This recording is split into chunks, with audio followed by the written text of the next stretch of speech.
அனைவருக்கும் வணக்கம். கடகராசிக்காரர்களுக்கு 80 வருடங்கள் ஆபத்து நிறைந்த சந்திர கிரகணம் செப்டம்பர் 18ஆம் தேதி நடைபெற இருக்கிறது.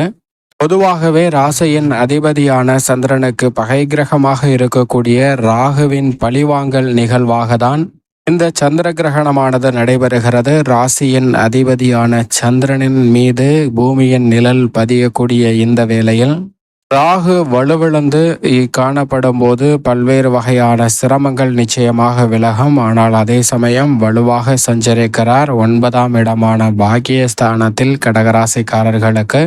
எனவே இந்த வேளையில் கடகராசிக்காரர்கள் வீட்டிலேயே சில எளிய பரிகாரங்களை தண்ணீர், துளசி அல்லது தர்பை, உப்பு மற்றும் ₹1 நாணயத்தை வைத்து இந்த எளிய பரிகாரத்தை மேற்கொள்வதால் பல சிரமங்கள், பாதிப்புகள் விலகி தங்களுடைய வாழ்வில் சுபிட்சம் நிறைவாக கிடைப்பதற்கான யோகம் உருவாகும். பொதுவாகவே கிரகணம் என்பது அனைத்து ராசிக்காரர்களுக்குமே பாதிப்பை ஏற்படுத்தினாலும் கூட ராசியின் அதிபதியான சந்திரன் மற்றும் சூரியன் போன்ற கிரகநிலைகளுக்கு சற்று ராகுவின் பழிவாங்குதலால் சில தடுமாற்றங்களை சந்திப்பதற்கான சூழல் உருவாகலாம். ஆனால் இந்த வருடம் மார்ச் மாதம் 25ஆம் தேதி முதல் சந்திர கிரகணம் நடைபெற்றது. தற்போது 2வது சந்திர கிரகணம் செப்டம்பர் 18ஆம் தேதி நடைபெறுகிறது. 80 வருடம் ஆபத்தான கிரகணமாக பார்க்கப்படுகிறது. எனவே இந்த வேளையில் கடகராசிக்காரர்கள் அதிக கவனத்துடன் செயல்பட்டால் நிச்சயமாக பல சிரமங்களை குறைக்க முடியும். ஏனென்றால் செப்டம்பர் 18ஆம் தேதி இந்திய நேரப்படி இந்த சந்திர கிரகணம் காலை 6:11 மணிக்கு துவங்கி காலை 10:17 மணி வரை இந்த சந்திர கிரகணமானது நீடிக்கிறது. சந்திர கிரகணம் சுமார் 4 மணி நேரம் 6 நிமிடங்கள் நடைபெற போகிறது. இந்த காலத்தில் அதிக கவனமும் விழிப்புணர்வும் சற்று கூடுதலாகவே கடகராசிக்காரர்களுக்கு தேவை. ராகு சாதகமாக இருந்தாலும் கூட பொதுவான பாதிப்புகள் அதிகமாக சந்திப்பதற்கான சூழல் உருவாகலாம். எனவே கடகராசிக்காரர்கள் விழிப்புடன் வீட்டில் சில எளிய பரிகாரங்களையும் நேர்மறையான சிந்தனையுடன் இறை வழிபாட்டை மேற்கொள்வதாலும் பல சிரமங்களை நிச்சயமாக தவிர்க்க முடியும் என்பதுதான் யதார்த்தமான உண்மை.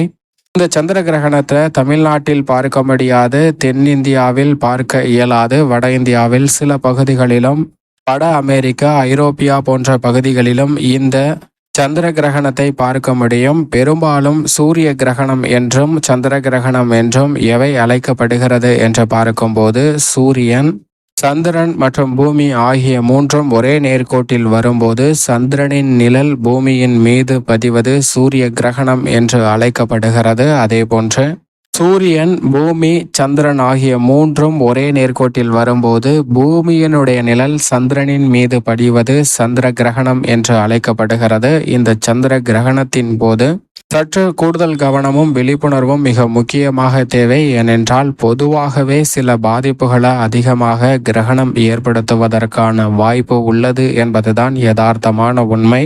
இது ஜோதிடத்தின்படி மட்டுமல்ல, அறிவியல் பூர்வமாகவும் கிரகணத்தின் போது ஏற்படக்கூடிய கதிர்வீச்சுகளால் சில பாதிப்புகள் வருகிறது என்பதையும் நாம் தவிர்த்து விட முடியாது. எனவேதான் இந்த கிரகணத்தின் போது அனைத்து ராசிக்காரர்களுமே சற்று கூடுதல் கவனத்துடன் இருந்தாலும் கூட சந்திரனின் ஆதிக்கத்தில் இருக்கக்கூடிய கடகராசிக்காரர்கள் அதிக கவனம் நிச்சயமாக தேவை. ஏனென்றால் பூமியின் மீழல் ராசியின் அதிபதியான சந்திரனின் மீது பதிகிறது. அப்படி பதியும் போது இந்த தருணத்தில் எந்தெந்த விஷயங்களில் அதிக கவனத்துடன் இருக்க வேண்டும், எந்தெந்த விஷயங்களை செய்யக்கூடாது என்று பார்க்கும்போது நிச்சயமாக இந்த கிரகணம் நடைபெறக்கூடிய நேரம் என்பது அதிக வல்லமையையும் ஆற்றலையும் பெற்ற ஒரு நேரமாக பார்க்கப்படுகிறது. அந்த நேரத்தில் மனதில் தோன்றக்கூடிய சிந்தனைகள் அபரிவிதமான வலுப்பெறக்கூடிய யோகம் உண்டு. எனவேதான் இந்த நேரத்தில் எதிர்மறையான ஆற்றல் அதிகரிப்பதற்கான சூழல் உருவாகுங்க. எனவே எதிர்மறையான சிந்தனைகள் சிறிது எண்ணினாலும் கூட அவை வலுப்படுவதற்கான யோகம் உருவாகும். எனவே பல சிக்கல்ல மாட்டிக்கொள்வதற்கான சூழலை அந்த யோகம் எதிர்மறையான விளைவுகளை ஏற்படுத்திவிடும்.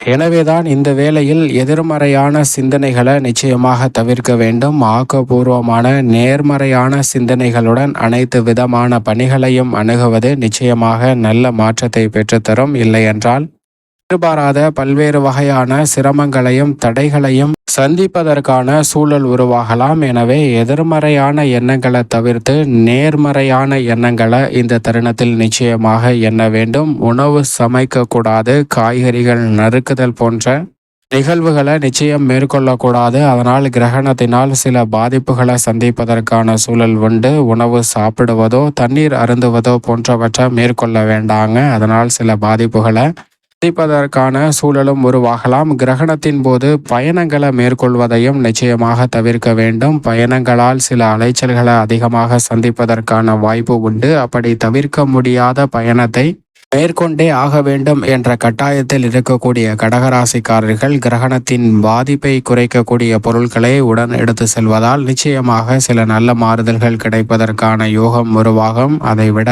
இந்த வேளையில் கிரகணத்தின் போது வெளிப்படக்கூடிய கதிர்வீச்சுகள் கர்ப்பிணிகளை அதிகமாக பாதிப்பதற்கான சூழல் இருப்பதால் கர்ப்பிணிகள் நிச்சயமாக வீட்டிலோ அல்லது ஆலயத்திலோ இருக்க வேண்டும். இயன்றவரை வீட்டிலேயே ஓய்வெடுப்பது, நேர்மறையான எண்ணங்களை மனதில் எண்ணுவது கர்ப்பிணி பெண்களுக்கு நல்ல பலனை நிறைவாக கொடுக்கக்கூடிய ஒரு ஆற்றல் பெற்றதாக பார்க்கப்படுகிறது. இது ஜோதிடத்தின் படி மட்டுமல்ல, விஞ்ஞானமும் அதைதான் உறுதிப்படுத்துகிறது.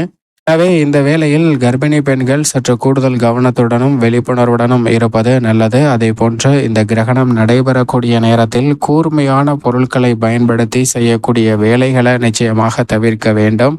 ஊசியை வைத்து தைப்பது, அதே போன்று கத்திரிக்கோலை வைத்து கட் பண்ணுவது போன்ற பொருட்களை நிச்சயமாக அது போன்ற பணிகளை தவிர்ப்பது நல்ல பலனை பெற்றுத்தரும். இந்த கிரகணத்தின் போது செய்ய வேண்டியவையாக எவையெல்லாம் பார்க்கப்படுகிறது, அதிலும் குறிப்பாக மிக எளிய பரிகாரமாக வீட்டிலேயே நிச்சயமாக உணவுப் பொருட்கள், தண்ணீர் போன்றவற்றில் துளசியை போட்டு வைக்கணுங்க. துளசி அல்லது தர்பை என்று சொல்லக்கூடிய கோரை பொருட்களை போட்டு வைப்பதால் கிரகணத்தின் போது ஏற்படக்கூடிய பாதிப்புகளையும் எதிர்மறையான தாக்கங்களையும் நிச்சயமாக இந்த துளசி தண்ணீரில் போட்டு வைப்பதால் நிச்சயமாக அபரிவிதமான ஆற்றல் கிடைப்பதற்கான யோகம் உருவாகும். பல்வேறு வகையான பாதிப்புகள் விலகும். இந்த எளிய பரிகாரத்தை வீட்டில் செய்வதால் நிச்சயமாக கடகராசிக்காரர்களுக்கு நன்மை நிறைவாக உண்டு. கிரகணத்தின் போது முற்றிலுமாக இறை வழிபாட்டை மேற்கொள்ளுங்கள். எதிர்மறையான சிந்தனைகளை தவிர்த்துவிட்டு நேர்மறையான சிந்தனைகளுடன் மனதை வைத்துக் கொள்ள வேண்டும். அது மட்டுமல்லாது இந்த கிரகணம் நிறைவடைந்ததற்கு பிறகு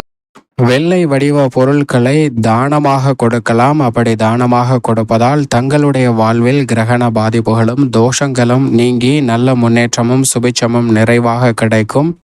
குறிப்பாக ஒரு சிறிய துணியில் கொஞ்சம் சிறிதளவு உப்பு மற்றும் ₹1 நாணயத்தை வைத்து தானமாக கொடுப்பதால் தங்கள் வாழ்வில் பல்வேறு வகையான கிரக தோஷங்கள் நீங்கும்.